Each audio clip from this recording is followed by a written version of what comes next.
What a way to start WAfcon 2026. Group A have played, the teams in Group A, they've played their first game, and I want to tell you that the Arabian nations are not here to count numbers. They're not here to joke at all. You know, the first game played today in the open night was Algeria versus Senegal. We thought that game was going to be a very, very, tense or cagey game, but come on. After they conceded the penalty, Senegal conceded the penalty in the first half.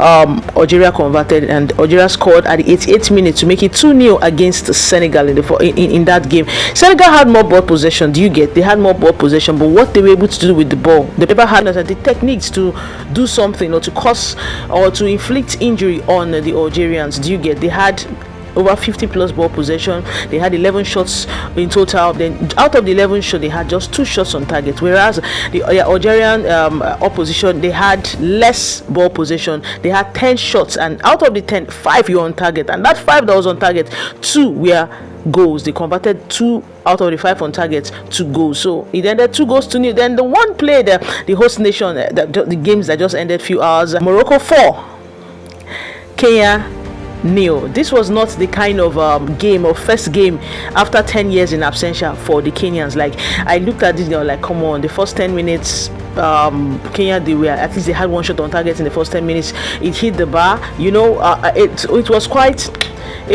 okay. I said, okay, fine, this is going to be quite an interesting game. But kudos to their goalkeeper, Lilian Awa in the first 10-15 minutes kept the Kenyans, or they call them themselves the Harambe Starlets, kept them in the game. If not, that first 15 minutes would have been a very, very embarrassing scoreline. But it kept them in the game. But at the 19th minute, a certain Sakina said, nah, we must score, and they scored. That's for Morocco. They scored.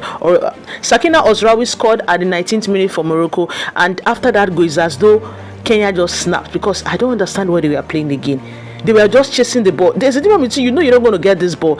Organize your line now. They were playing, if you're playing a high line, the rest defense was not there. They were just scattered. They were everywhere. You don't chase the ball and get distorted, and that was exactly what the Kenyans did. If not for Lilian, or as in their goalkeeper, if not for Lilian Awa, this scoreline would have been much more than 4-0. It ended 4-0. The Arabian nations, like I said earlier, they are not here to count numbers. An interesting games of football. Tomorrow we have South Africa versus Tanzania, a very tough game, and Burkina Faso versus Cote d'Ivoire. Who will be winning these games remains to be seen. Who was your star person for those that watched the game? I feel these Arabian countries, impressive one. It's going to be a very, very difficult one to beat them, because they play good football. To be honest, they play good football, except a certain Nigeria. It's only Nigeria that I know that would always put Morocco in check, put Algeria in check. Remember the last WAfcon, they faced Algeria in the group stage and they defeated Algeria.